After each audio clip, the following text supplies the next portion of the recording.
number one this year? I don't know. It's Shawn McGlynn. What's going on, Shawn? How are you? Hi, Joe. I'm good. That's number 9 in the OSS series. That's right. That's right. You were only number one for a little while, right? Yeah, the Pro Late model, we run number 1. Yeah. So you put it together at Flamboro, got another win. That's saying a lot this year when you got, Connor James out there doing really good. And how about Jade Franklin? He's been stepping up. He's got a win. You break up the two-speed boys and you put it in victory lane. Good on you. Yeah, it was a pretty good feeling. We got some pretty dedicated workers on that team, and they're putting together a good show with 3 strong running cars, so it was nice to be able to take them down a notch for a weekend. That's the way to do it. And when you look at the team you've got assembled with your dad up there with you guys, man, you can't get a better guy to be heading a program up than your dad. For sure, that experience really pays off. He's taught me a lot over the years, and it's paying off big time, so can't thank him enough. You bet. And your brother, Chad, too. How's he been doing this year? He's had some rough luck. He got a 3rd place finish at Full Throttle Speedway, but he had some mechanical issues the first race and the 3rd race. But I think they'll be a lot better at Sauble this weekend coming up. And yeah, he's always good there. So. Well, I love watching you guys at the beach. It's something about those OSS cars in Sauble. You never know who's going to win that race until like lap 99, and even then you got to follow it right to the final turn to see who is going to cross that stripe first. You guys put on a great show. Yeah, and this year the competition in the series is better than it's been in the 35 years that series has been around. We were just talking about there are 10 cars out there that I feel are a threat to win, that I'm trying to beat, and if they win, it would not be a surprise. So you don't have too many classes where there are 10 teams that can get a checkered flag. So we got 3 winners in 3 races. The 4th race is Sauble Speedway, and I think my brother might be a dangerous one there at that track. So we could have 4 winners in 4 races. Oh, yeah. Chad's like right there. He always is at the beach. Is that number 9, Shawn, a new car this year, or is that one that's previously experienced? It's previously experienced, yeah. It's an older car. We purchased it from, it's actually Stimpy's car and my engine. So we bought that from, I forget who was running it now last, but at one point Todd Shepard drove it, and it was a front-running car. So we made a few changes to it, and we picked up a little more speed out of it, and it's pretty competitive now. The first couple races of the year, we had some problems trying to get the spring travels figured out, and we changed some more springs, and now the car's really tunable. So I think it's going to be easy to make good lap times at Sauble this coming race. Well, that's the other thing that I absolutely love about the Ontario Sportsman Series. You do not have to break the bank and go out and get the latest, greatest chassis technology and everything else. And when guys do, it doesn't take the rest of the field and put them at a huge disadvantage.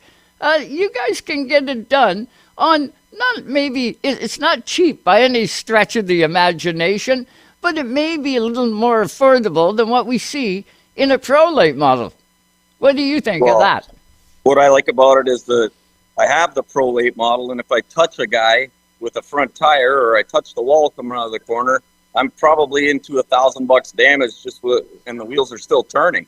So with the OSS car, I hit the wall so hard at Full Throttle Speedway, just coming out of the corner, got the back end loose, and I took it up, chasing it up the track, hit the wall like you wouldn't believe, and it just kept on running.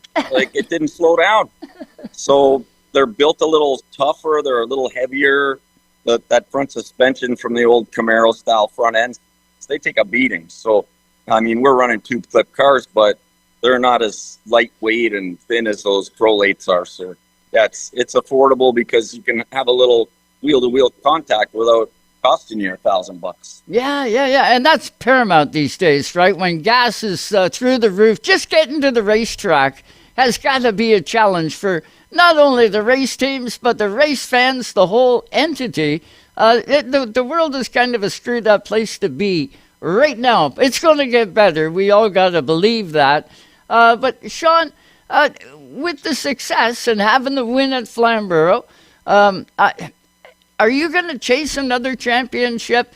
You've won it many times. Would another championship be something that Shawn McGlynn wants to go do in 2026? Yeah, I think it would be pretty awesome. We're working at trying to get the championship. We're in third in points, I think, right now. We got a third place, a first place, and I had a bad finish, 8th at full throttle. But if we pick our stuff up and keep rolling like we were last week, we still have a good chance of winning the points. So consistency is going to pay. It always does. Is there more emphasis this year on qualifying that 9 car? Yeah, like they count qualifying points and laps led and things like that. So you need to be up there the whole race, and you have to qualify at the front. So we just have to make sure we don't have any breakdowns, and I think we stand as good a chance as anybody out there. So Sauble Beach, that's your next race coming up next weekend. How will you attack it? Coming off the win, you got the momentum. Guys will be looking at you going, okay, what's he going to do? Especially coming into a track that you love to race at. Yeah, I'm pretty confident going to Sauble Speedway. That's I've got a few wins there, and I know the track pretty well. And it's a little challenging coming out of turn 4. You see the guys chasing it to the wall, but we've been able to get the car to come out on the bottom there, and that makes all the difference in the world. So if we can do what we've been doing, just keep up the momentum, I think we have a chance of winning that race. Yeah, I would say a strong possibility, that's for sure. Sponsorship on that 9, who have you got this year? Well, we always have Blast Floor Coating, my epoxy floor coating company. And got Rapid Abrasives, Dubois Chemicals, Crown Automated Feeders, Simply Pools. That's Brandon Hurrah's pumped in a little money this year to help us buy a couple of tires. And we got Shelby Signs, Gulf Pro Fuels, and Instant Bond. So with their help, we can hopefully get them another checkered flag.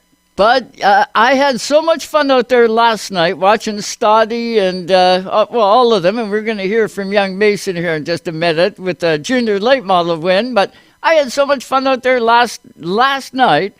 I might have to come back out and follow you guys around. That's going to be a good race, too. That'd be awesome. We'd love to see you there. I was going to say, I saw that interview you did with Junior Hanley just recently, and that was really something. That's pretty cool. Good stuff. Shawn, we appreciate the time, my man. Congratulations on the win. We'll see you at the beach next weekend. That'll be fun. Thanks so much. Take care, Joe. You bet. That's Shawn McGlynn. Watch for him in the Ontario Sportsman Series number 9.